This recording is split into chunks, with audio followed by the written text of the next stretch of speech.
नमस्कार मित्रों, live line store में आपका स्वागत है। आज हम बात करते हैं लग्न कुंडली की। लग्न कुंडली का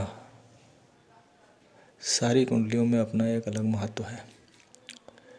वैसे तो 9 मास 10 मास और भी कुंडलियाँ होती हैं जिसको फलित करते हैं, लेकिन मेन कुंडली जो होती है, लग्न कुंडली होती है, इसका अलग ही प्रभाव होता है। लग्न कुंडली को जानने के लिए सबसे पहले हम ये देखते हैं कि प्रथम भाव में कौन सी राशि है, कौन सा नंबर है। उसी से प्रेडिक्ट करते हैं कि आपकी लग्न कौन सी है। अब मान लीजिए कि उसमें 1 नंबर लिखा है तो मेष लगन है। अगर उसी में 2 नंबर प्रथम भाव में लिखा है तो वृष लगन है। इसी तरीके से हम ये जानते हैं कि हमारी लग्न कौन सी है। लग्न कुंडली में सबसे ज़रूरी लग्नेश का मजबूत होना होता है। लग्न का स्वामी अगर अच्छे भाव में बैठा हुआ है तो लग्न को मजबूती मिलती है। लग्न का स्वामी अगर त्रिक भाव में बैठा है या 2 स्थान पे बैठा हुआ है तो उसके गलत परिणाम मिलते हैं। त्रिक भाव में बैठे हुए ग्रहों की महादशा में हमें बहुत बुरे रिजल्ट मिलते हैं, इसलिए उन भाव में लग्नेश का जाना बहुत बुरा माना जाता है। लग्न कुंडली में और भी 12 भाव होते हैं, उनके अलग अलग अपने महत्व हैं। प्रथम भाव के अलावा दूसरा भाव धन भाव, बचत का भाव कहलाता है। इसको धन भाव के अलावा मारक भाव भी कहते हैं। और तीसरा भाव पराक्रम का भाव कहलाता है।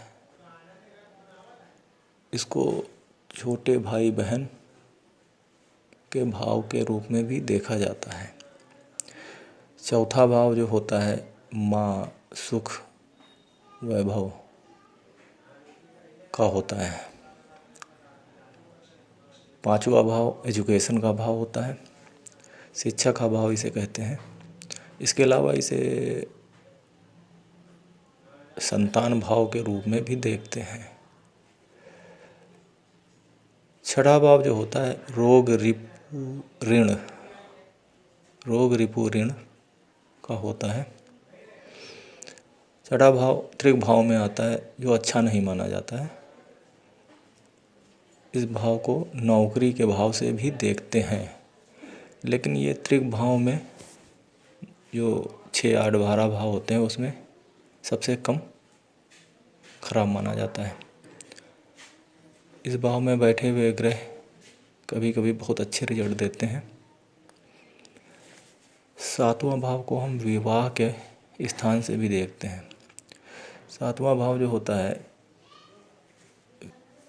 विवाह के स्थान से पत्नी का स्थान भी कहा जाता है।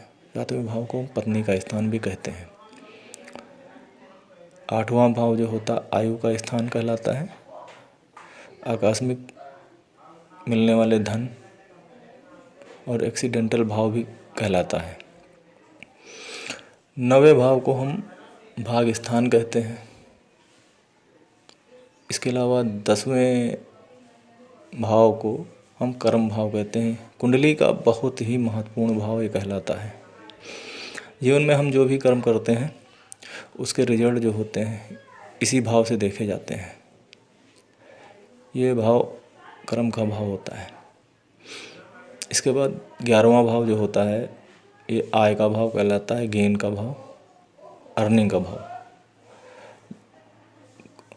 हम जीवन में जो कर्म करते हैं उसके द्वारा जो उसके बाद जो हमको फल मिलता है वो इसी भाव से देखा जाता है, 11वें भाव से। ये भाव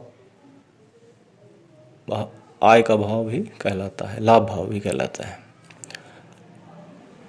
द्वादश भाव 12वां भाव जो होता है व्यय का भाव कहलाता है, खर्चे का भाव। ये भाव अच्छा नहीं माना जाता। त्रिक भाव में ये भी आता है। इसे हॉस्पिटल का भाव भी कहते हैं और इसको फॉरेन विदेश से भी जोड़ के देखा जाता है इस भाव को। तो भाइयों, इसी प्रकार से ये लग्न कुंडली में अलग अलग भाव होते हैं जिनका फलित होता है। इनके अलग अलग वीडियो मैं बना चुका हूँ, जो आपको अलग अलग एक एक करके अपने चैनल के माध्यम से मैं डालता रहूँगा और आपको जानकारी देता रहूँगा। धन्यवाद मित्रों।